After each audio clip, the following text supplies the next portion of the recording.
ललचाई हुई नज़रों से खाने से गोश्त बदहजमी भी कर सकता है। गोश्त नुकसान कब देगा? जब हम ओवर ईटिंग करेंगे, सही है। जब हम ज़रूरत से ज़ायद जो है वो पेट भर भर के खाएंगे। जानवर के कुछ ऐसे मखसूस हिस्से थे जो आक़ा करीम अलैहिस्सलाम को बहुत ज़्यादा पसंद थे, जैसे दस्ती का गोश्त है, अच्छा, बाजू का गोश्त होता है, बकरे या भेड़ का जो बाजू का गोश्त होता है वो आपको बहुत ज़्यादा पसंद था। जो लोग सारा साल ही गोश्त खा रहे हैं, यार 3 दिन अल्लाह ने आपको सारा साल गोश्त खाने के लिए दिया है, इन दिनों में उन लोगों का ज़रा थोड़ा ख्याल कर लें कि जिन तक गोश्त नहीं पहुंच सका है। कुर्बानी का गोश्त हज़म कैसे करना है ये नुस्खे ना तलाश करो। अच्छा। कुर्बानी का गोश्त बांटना कहाँ कहाँ पे है ये रास्ते तलाश करो। पकाने के बाद छोटे छोटे रोटी के पीस कर लें, वो पीस इस सालन के अंदर मिक्स कर दें। अच्छा, ठीक है, फिर इसको हाथ के साथ खाएं, चम्मच या कांटे से नहीं खाएं। कुर्बानी का गोश्त खाने में ज़रा सी बेहतियाती आपके लिए नुकसानदेह भी हो सकती है। हम तिब्बे नबवी की रोशनी में जानेंगे कि कुर्बानी के गोश्त को दरअसल बनाना कैसे है और फिर खाना कैसे है।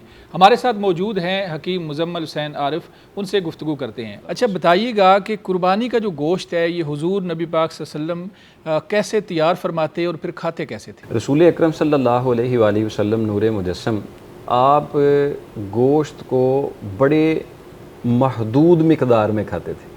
अच्छा, मतलब बहुत ज़्यादा पेट भर के नहीं खाया करते थे। गोश्त आपको बहुत पसंद था। अच्छा, लेकिन जब भी गोश्त आप तनावल फरमाते तो जो मुख्तलिफ़ रवायात में उलमा ने बड़ी अच्छी हमारी इस्लाह फरमाई हुई है, आप किसी सब्ज़ी के अंदर मिक्स करके गोश्त खाते। अच्छा, गोश्त को अकेले गोश्त को नहीं खाना, किसी चीज़ में खा सकते हैं, अकेला गोश्त खा सकते हैं, उसमें कोई ममानत नहीं है। आप अकेला भी गोश्त तनावल फरमाते, बल्कि गोश्त के जानवर के कुछ ऐसे मखसूस हिस्से थे जो आक़ा करीम अलैहिस्सलाम को बहुत ज़्यादा पसंद थे। अच्छा, वो कौन से थे जी? जैसे दस्ती का गोश्त है, अच्छा, बाजू का गोश्त होता है, बकरे या भेड़ का जो बाजू का गोश्त होता है वो आपको बहुत ज़्यादा पसंद था। सही है। और आप सालन में से वो निकाल निकाल के बड़ा खुश हो गए आप उसको तनावल फरमाते थे। सही है। और एक कद्दू शरीफ के साथ गोश्त आप बहुत पसंद था आपको, मतलब आप गोश्त और कद्दू शरीफ का मिक्स सालन आ जाता तो आप उसमें कद्दू शरीफ तलाश करके जो है वो खा रहे होते थे। सही है। एक सहाबी रसूल आप फरमाते हैं कि मैंने जब नबी पाक सल्लल्लाहु अलैहि वसल्लम को इस तरह से खाना खाते देखा तो उसके बाद फिर मुझे कद्दू शरीफ से बड़ी मोहब्बत हो गई, मैं फिर उसी निस्बत के साथ। तो मतलब कि हमें आज भी ये जो ईद की खुशियाँ हैं इनको रसूल अकरम सल्लल्लाहु अलैहि वसल्लम की सही सुन्नत मुबारका को अपनाते हुए जो है वो अपने अमल में रखना चाहिए। तो इसमें फ़ायदा ही फ़ायदा है, नुकसान नहीं है। गोश्त नुकसान कब देगा? जब हम ओवर ईटिंग करेंगे, सही है, जब हम ज़रूरत से ज़ायद जो है वो पेट भर भर के खाएंगे। दूसरा, अक्सर ऐसा होता है कि हमारा पेट भर जाता है लेकिन आंखें नहीं भरती।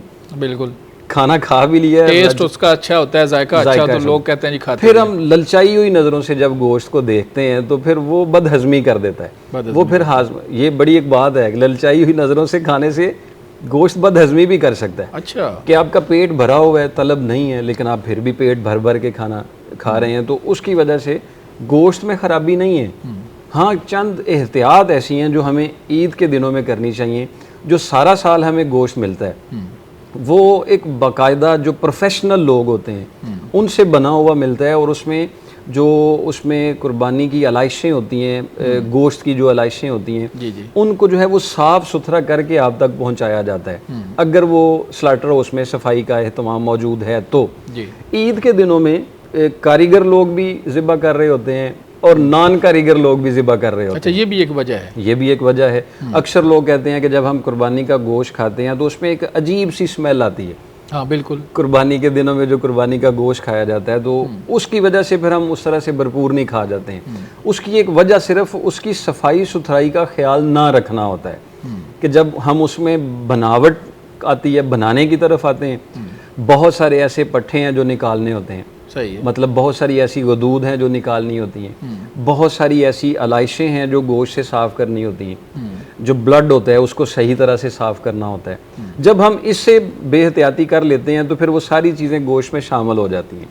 सही है। एक चीज़ मैं आपको आपकी वसातत से अर्ज़ कर देता हूँ, अगर आप चाहें और यकीनन आप चाहते हैं कि हम कुर्बानी का गोश्त खाएँ तो उससे खुशबू आए, सही है, उससे वो वाली चीज़ ना आए कि हम उसको सही तरह से ना खा सकें, तो आप जब भी गोश्त बन के आपके पास आ जाए 3 हिस्सों में तकसीम होके आ जाए। अच्छा, ये आपके बहुत सारे सवालों का जवाब मैं इसी में कंक्लूड कर रहा हूँ। अच्छा है, सवाल यही थे, चलें रेलेवेंट है। जी जी। गोश्त 3 हिस्सों में तकसीम होके आपके पास पहुंच जाए। जी, तो ये भी रसूल अकरम सल्लल्लाहु अलैहि वसल्लम का मामूल था कि जब कुर्बानी का गोश्त आपके पास आता तो आप उसके 3 हिस्से कर लेते। सही है।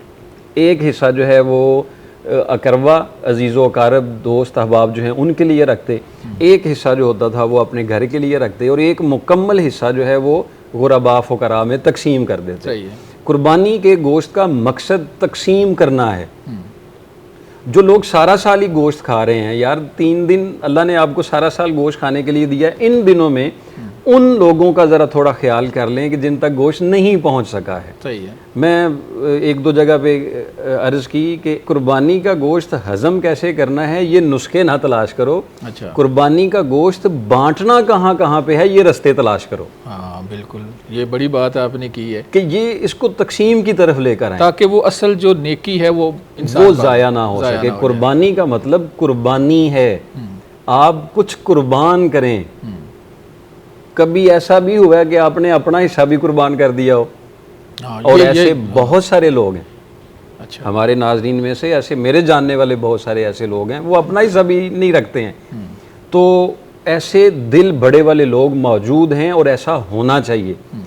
जिन लोगों ने पूरा साल गोश्त के लिए इतनी तगोदो की, नहीं मिल सका, मटन वैसे ही किसी के दस्तरस में नहीं है, माड़े बंदे की तो है ही नहीं है, ठीक है, तो इन दिनों में हमें उसको तकसीम करना चाहिए। लेकिन जो कुर्बानी का गोश्त बनाने के बाद जो एहतियातें हैं वो करनी चाहिए।